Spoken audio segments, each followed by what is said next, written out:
पेट लवकरच कालबाह्य NEP 2022च्या माध्यमातून काही बदल जे आहेत ते विद्यापीठ अनुदान आयोगाकडून सुचवण्यात येत आहेत.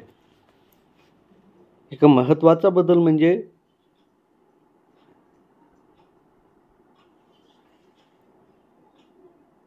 जे विद्यापीठ पेट परीक्षा ज्याला पण PhDची एंट्रन्स टेस्टच्या विद्यार्थ्यांना PhDसाठी ॲडमिशन घ्यायचे आहे किंवा रजिस्ट्रेशन करायचे आहे अशा विद्यार्थ्यांसाठी पेट परीक्षा उत्तीर्ण होणं गरजेचं असतं. परंतु नॅशनल एज्युकेशन पॉलिसी 2022च्या माध्यमातून UGCनं काही जे बदल आहेत ते बदल 2024 पासून करण्यास सुरुवात केलेले आहेत. या बाबतीतलाच पहिला बदल म्हणजे पेट लवकरच कालबाह्य होणार असल्याच्या जे काही चर्चा आहेत त्याबाबतचं पत्र जे आहे ते UGCनं पब्लिक नोटीसच्या माध्यमातून जाहीर केलेला आहे. याबाबत अधिक माहिती अशी की नेटच्या आधारे PhD प्रवेशाबाबत UGCच्या काही सूचना आलेल्या आहेत. PhD अभ्यासक्रमाच्या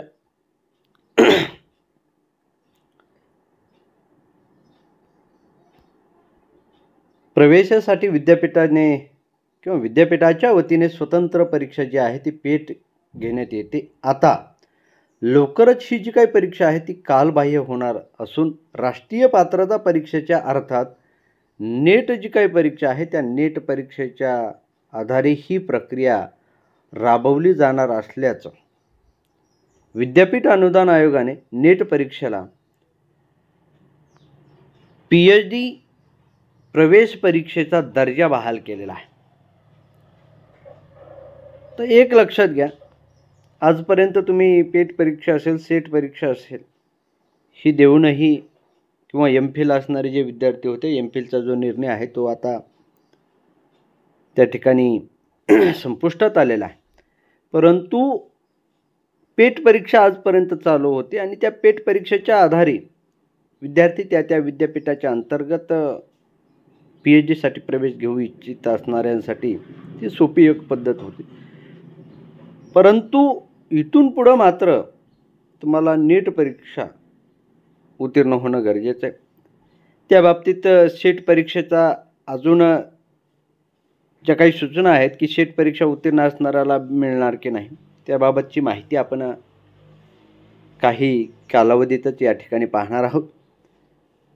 दुसरी गोष्ट अशी आहे की नेटच्या नव्या ज्या काही श्रेणी आहेत म्हणजे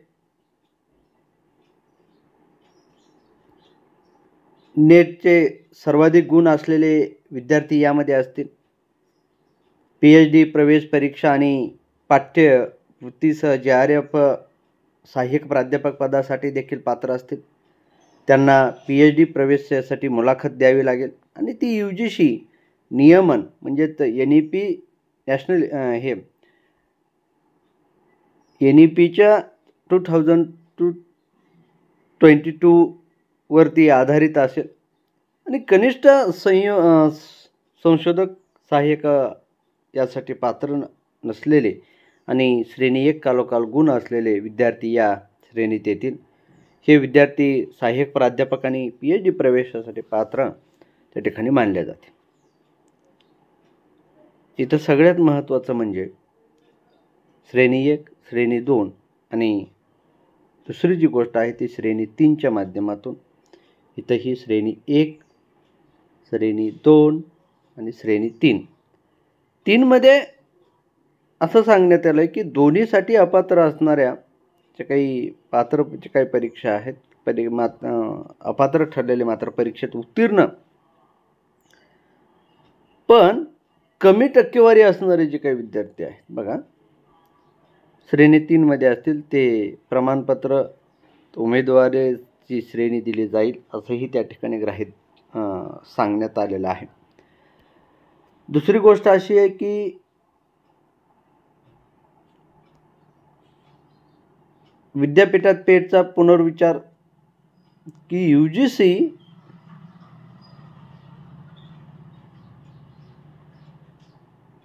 च्या नव्या नियमानंतर सर्वोच्च विद्यापीठ PhDची पात्रता जी काही परीक्षा आहे अर्थात पेटचा पुनर्विचार दाट शक्यता आहे. साधारणतः यंदाची पेट परीक्षा होईल. मात्र त्यानंतर मात्र UGCच्या नव्या नियमानुसार PhDसाठी प्रवेश राबवले जातील असे तज्ज्ञांनी या ठिकाणी सांगितलं. म्हणजे थोडक्यात येणाऱ्या कालावधीमध्ये तुम्हाला नीट असेल किंवा सेटचा अजून निर्णय यायचा, परंतु सेट असेल या परीक्षा उत्तीर्ण होणं गरजेचं आहे. ज्या विद्यापीठाच्या पेट परीक्षा आजपर्यंत राहिलेल्या आहेत त्यांची शेवटची पेट परीक्षा या ठिकाणी होईल. जे विद्यार्थी PhD करू इच्छितात अशा विद्यार्थ्यांसाठी माझं सांगणं आहे की आपण ही शेवटची पेट परीक्षा त्या ठिकाणी द्यावी. दुसरी गोष्ट की एका वर्षात PhDसाठी नाव नोंदणी करावी. दुसरा एक असा पद्धतीचा नियम या ठिकाणी सांगण्यात येतोय की बघा की एका वर्षामध्ये की जे PhD प्रवेशासाठी श्रेणी 2 आणि श्रेणी 3 मधील उमेदवारांची निव्वळ टक्केवारी 70% वेटेजमध्ये ग्राह्य धरले जाईल आणि मुलाखतीतील 30% वेटेज त्या ठिकाणी असेल. आणि या दोन्ही श्रेणीमध्ये नेट स्कोअर फक्त एका वर्षासाठी वैध असेल. म्हणजे सगळ्यात महत्त्वाचं असं की एका वर्षामध्येच, म्हणजे आपण आजपर्यंत पाहिलं की तुम्हाला वाटेल त्यावेळेस त्या ठिकाणी तुम्ही PhDसाठी रजिस्ट्रेशन करू इच्छित होता, परंतु इथून पुढं तसं राहणार नाही. ज्या विद्यार्थ्यांना नेट क्वालिफाईड आहेत अशा विद्यार्थ्यांनी 1 वर्षाच्या आतमध्ये PhDसाठी रजिस्ट्रेशन करायचं आहे.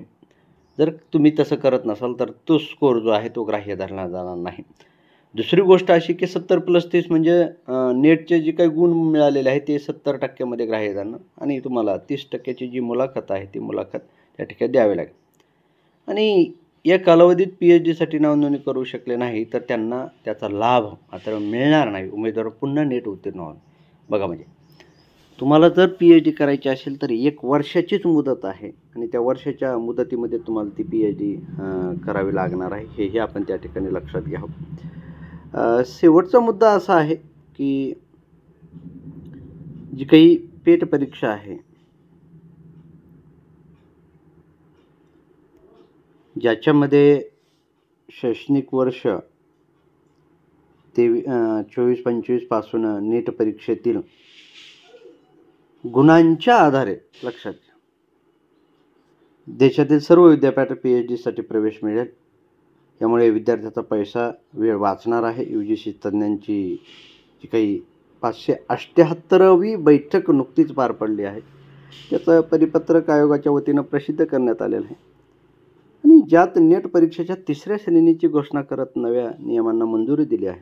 नवीन राष्ट्रीय शैक्षणिक धोरणच्या अंतर्गत या नव्या नियमांना मंजुरी देण्यात आली आहे. या नियमानुसार आता नेट पात्रताधारक 3 श्रेणीसाठी पात्र ठरतील किंवा असतील असं या ठिकाणी सांगण्यात आलेलं आहे. हे आपण काळजीपूर्वक पाहू. या बाबतीत पुणे विद्यापीठाचे प्रभारी कुलगुरू यांना आपलं एक मत या ठिकाणी मांडलं आहे. ते म्हणतात की विद्यापीठ अनुदान आयोगाने जो अभ्यास करण्यात येत आहे त्यानुसार येत्या काळात पेट परीक्षेसंदर्भात निर्णय घेतला जाईल. परंतु दुसरी गोष्ट अशी आहे की मला आवर्जून सांगावीशी वाटते ती की म्हणजे येणाऱ्या कालखंडामध्ये किंवा कालावधीमध्ये जी काही पेट परीक्षा आहे ती पेट परीक्षा ही आता कालबाह्य झाल्याचं जमा आहे. कारण तुम्हाला नीट परीक्षा ही पास होऊनच होणं आहे आणि त्याच्यासाठी म्हणून जे विद्यार्थी मराठी या विषयाच्या अनुषंगाने नीट परीक्षा देऊ इच्छितात अशा विद्यार्थ्यांसाठी 10 मे ते 10 जून या कालावधीमध्ये आपले ऑनलाईन क्लासेस सुरू होत आहेत. ज्या विद्यार्थ्यांना हे क्लासेस करावायचे आहेत अशा विद्यार्थ्यांनी 9503281928 किंवा 8668381022 या नंबरवर कॉल किंवा मॅसेज करावा. तोपर्यंत मी डॉक्टर महादेव जगताप या ठिकाणी आपला निरोप घेतो आणि थांबतो. धन्यवाद.